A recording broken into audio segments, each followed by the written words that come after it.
from Morgan Stanley. Mike. Hey Jeff, how you doing? Thanks for coming. Appreciate you having you on the show. Thrilled to be here. Awesome.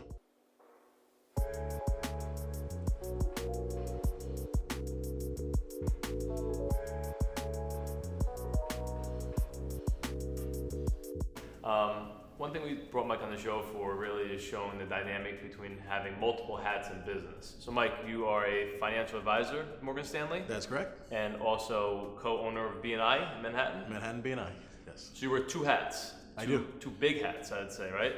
On top of being father, husband, mentor, what else? What other hats do you have? What other hats? I certainly mentor, coach.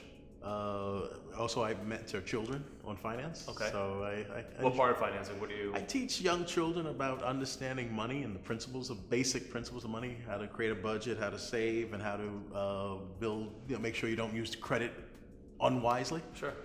What do you think is the biggest problem in today's world with children and savings, kids and savings, or younger adults and savings?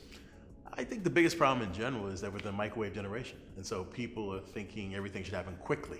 So if you say to someone you're going to save now and it's going to take you 40 years and you'll have a lot of money, people are like, 40 years, that's too long. Right, sure. What about tomorrow? Sure. Yeah. So from a financial advisor standpoint, right, you deal with high net worth clients, people just starting out. Like, what is your wheelhouse of a client, in your opinion? In my opinion, it's someone that is successful or going towards success. It's not about a dollar amount, it's about an attitude, and they're committed to the long term. Right. Yeah, I would say that's the biggest thing I look for. Where do you see people starting to put their money? Where do you see people being a little bit more conservative with their money? And are a lot of people also pulling money out to live off of right now, the older clientele? Certainly older clients are counting on income and they're using their portfolio to generate that. And certainly the younger, it's building it. The greatest challenge, you talk about trends, is that interest rates are so low. Right. And so that's helping people. Well, it's hard helping, I'd say, from a lender point of view, borrowing money, but from an investor point of view, it's difficult. So the returns are less because the cost to borrow are less. Exactly. So it's all simultaneously. Exactly. So years ago, you could go to a bank and put it in a savings account and make 5%. Sure. And you had zero risk, it was FDIC insured, and it was very predictable. And that's today, what, 1%, if that? Or less. Which is taxed. Exactly. Gotcha. Exactly. Talk to us a little bit about the BNI that you have, and then also how you grew Morgan Stanley business, right? So you do two things, which in New York City, they say most people have to have two jobs to survive, on top of owning real estate, wife, kids, and everything else. Talk to us about the comparison between the two. Well, BNI, I got involved in 1989 as a member. 1989, so I was 2.5. There you go. Wow, interesting. All right. and for me, it was a great way to try to grow my business, to develop relationships, to help the financial services business that I was in. Once I got involved, I realized that it was a great opportunity for all businesses. Sure. And so I got more involved in it. In Manhattan, there were 0 BNIs. How many are there now? 55 chapters. Wow, so we went from 0 to 55 in 20 years. 20 years. Wow. Yeah, and we had 3, and interesting, we had 3 chapters in Mayapack. Okay. And I always say up in Mayapack, you have more horses than people. And in Manhattan, we had 0, where we have nothing but people. Stables up there, right? Rather than BNI. Yeah. Interesting. Yeah. Cool, and then as far as Morgan Stanley goes, right, how have you successfully grown that business? Again, by developing relationships, working with what we call our power team, so working with CPAs, working with mortgage people, working with insurance people to help the same clients with whatever the needs are. And so it was always taking a holistic approach and saying that, it's not about you need to invest today. Maybe the first thing you need is to start a savings account.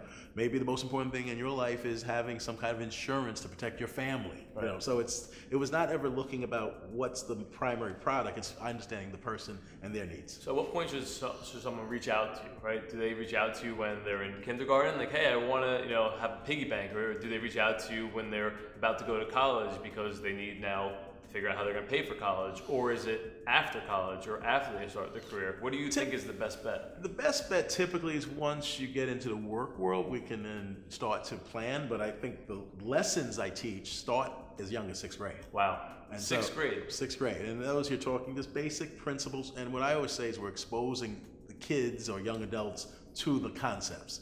They may not understand all of them, but I used the analogy years ago when we would all sit around the dinner table, which is a lost art now. Right. No one does that anymore. Right. And what was being talked about at the dinner table, in certain families. It was talking about talking about values, talking about the markets even. And you, as a child, you didn't understand what they were specifically saying, but you understood you were hearing it, you heard about a stock, you heard something. So as you got older, you said, oh yeah, my mom or dad was saying. Heard about that one time. Yeah. I remember that. Yeah, and sure. so now when someone says it again, it's more natural to you. So what I want to do for young adults is expose them to those concepts. Sure. So then when they get older, it won't be foreign to them. So I'm gonna share a secret that you probably don't even know. I never graduated college. I'm 3 classes short, right? And I failed math twice. Wow. The same math class twice. Okay. And I'm in mortgage lending. And I could do numbers just as quickly as anyone else without a computer, right?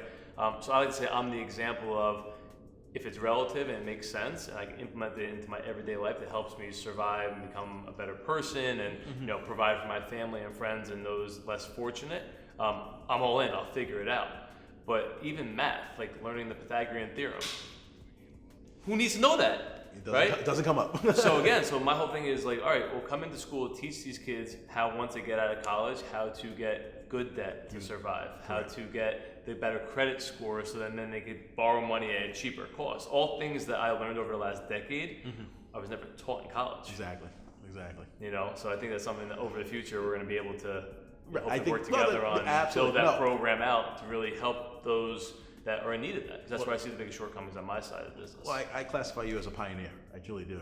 I appreciate that. You see it way ahead of your years on Earth, as we talked about. Listen, the Bronx teaches you, tough lessons. Being in the Bronx for a decade, you see it all. The Bronx is a great grounding. Sure. Right? But I think going forward, there's going to be a different world that we're all going to have to adapt to. Right. And learning young and really understanding the skill sets that are required to be successful in business aren't necessarily the same skill set that are necessarily required in school. Right. And hopefully they'll start to converge. So they'll teach us more in school that we use when we're in our regular everyday life. Awesome. Well, listen, it's been a pleasure having you. Obviously, if you guys need to get in contact with Mike, have any questions, we'll send you over all his information. You can reach out to him directly as well. All right. Great. Thank you, Jeff.